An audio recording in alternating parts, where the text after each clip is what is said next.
Well, I think there's an American instinct to understand more about it, to know more about it, to inquire about it. I think for those of us on the front line, Joe, as you've already emphasized, it's a day never to be forgotten out of respect for the families. And, that day, by the end of the day, 2,996 Americans had perished. So we're not going to forget it anytime soon. But relative to younger folks, I do believe that they want to understand what occurred, what led us to that point, and that they're inclined to be a storyteller of sorts, so that it's handed down over generations through families as well. Mm-hmm. You write and remind us, by the way, it wasn't just the almost 3,000 people who died that day. Nearly as many first responders have died after 9/11 as those who perished in the moments after the terror attacks. Within 3 years, more than 70,000 people suffering from physical and mental health issues related to the attacks. This is something the nation had to deal with, Governor, and you remember the moments that followed 9/11, the unity that so many people have tried to reach back to and recreate since then. It has never been duplicated. Why not?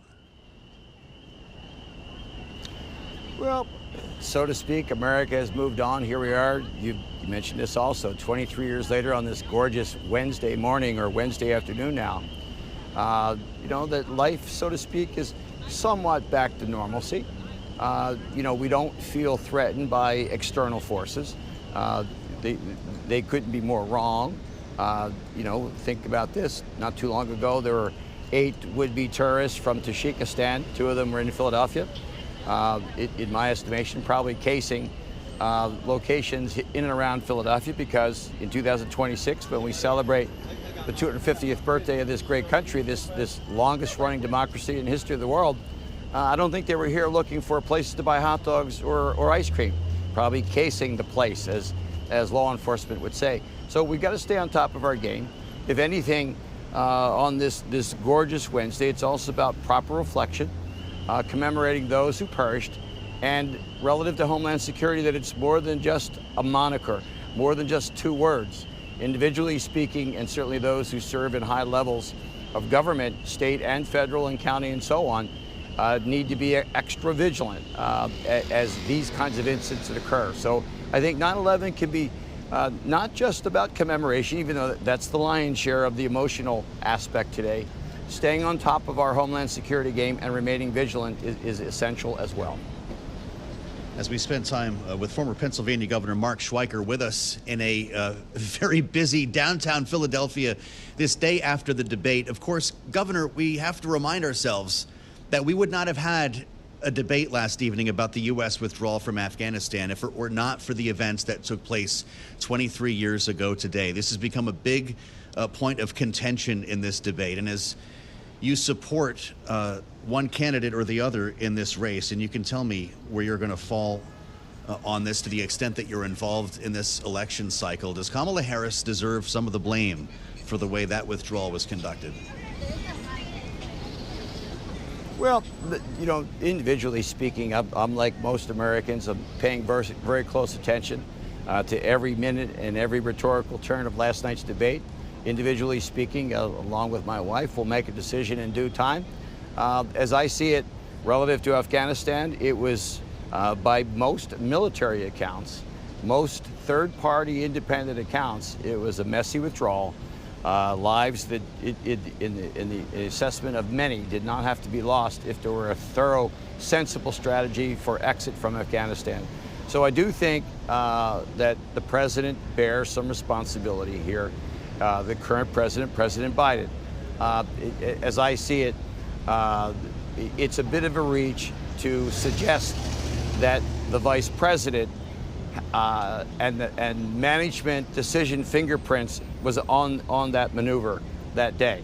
On the other hand, it's an administration that bears responsibility. So I sensed last night a bit of defensiveness on her part, but as I see it, Joe, we're in a situation now where we've got to be talking about just living and the aspects of shopping and the extra expense in the supermarket. We've got to talk about preserving Pennsylvania's economy, which is heavily dependent on natural gas and extraction technologies. So in that regard, I stand here as a longtime Pennsylvanian those jobs and paychecks need to be protected as well. So aside from what happened in Afghanistan, let's talk about what's underway in the rural areas of Pennsylvania and the prospect of should that industry be diminished, that means jobs and paychecks are taken away from Pennsylvania residents. Well, I'd like to talk about that. Do you take Kamala Harris at her word that she would not ban fracking? What does that mean for voters in Western Pennsylvania? In my assessment, as it stands today, other than some areas of Pennsylvania, largely urban, across the state, there are great misgivings about her seeming comfort years ago to say fracking needs to be stopped. And at this point, on this gorgeous September afternoon, I believe there are an awful lot of Pennsylvanians who believe they cannot take her at her word. Josh Shapiro, of course, is not one of them. I think you're a fan of the governor. Is he the best asset she has in Pennsylvania? Without question. I mean, Josh Shapiro is someone that has won a number of elections. I think it confirms he knows how to compete, both on a rhetorical and public policy choice level. I think in sensible fashion, he has made it clear that, you know, we're not, in a state government is not in the business of destroying the local economy.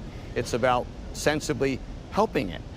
In that regard, federal attitude on some counts, and yes, as expressed by the vice president, the idea that fracking should go away, that is Hillary Clinton-like here in Pennsylvania. If you remember, let's look back.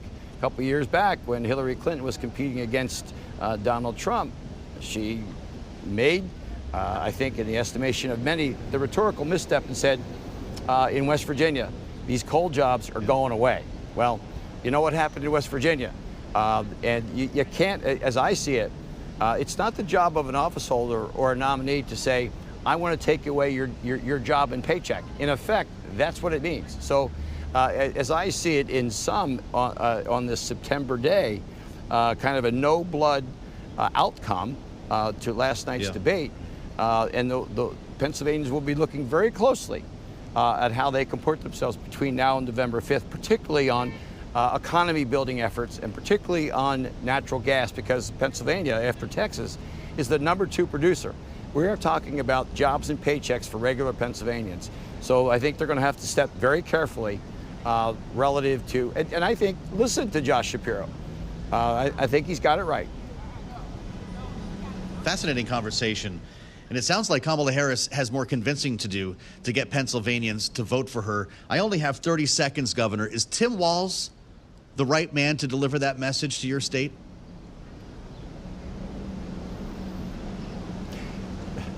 As I see it, his outlook is really all about a growing role, and this is odd coming from a state's governor. Generally, it's an assertion that the federal government should be a central force in American life. I don't believe most Americans see it that way, and regardless of the issue or the policy proclamation that he shares. It's a suggestion that the federal government should be bigger in our life. I think most Americans question that direction. All right, Governor.